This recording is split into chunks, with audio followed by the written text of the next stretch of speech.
ঝালকাঠির কীর্তিপাশা জমিদার বাড়ি জমকালো স্থাপনা হিসেবে যা একসময় এলাকাবাসীর গৌরবের কারণ ছিল, বর্তমানে ভাঙা দেয়াল, খসে পড়া ছাদ আর আগাছার আস্তরণে মলিন জমিদার বাড়ির সেই জৌলুস।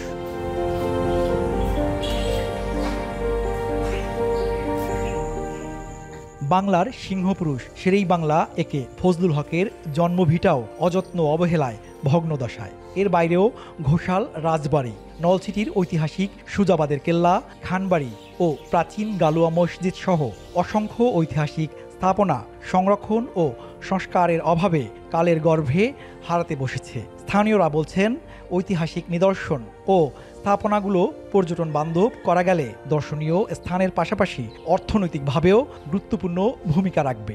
ঝালকাঠি একসময় দ্বিতীয় কলকাতা নামে খ্যাত হতো।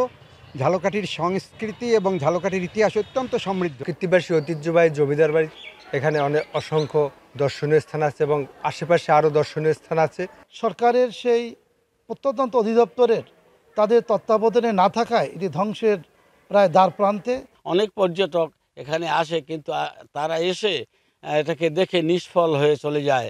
আমাদের এলাকাবাসীর পক্ষ থেকে সরকারের কাছে আমাদের জোর দাবি থাকবে, এইটা যদি একটু সংস্কার করা হয় তাহলে এলাকার উন্নতি হবে, এখানে বিভিন্ন পর্যটক আসবে। এদিকে জেলার ঐতিহাসিক নিদর্শনগুলো সংরক্ষণে প্রত্নতত্ত্ব অধিদপ্তরে চিঠি দেওয়া হয়েছে। প্রয়োজনীয় বরাদ্দ পাওয়া গেলে দ্রুত সংস্কার কাজ শুরু হবে বলে জানিয়েছে জেলা প্রশাসন।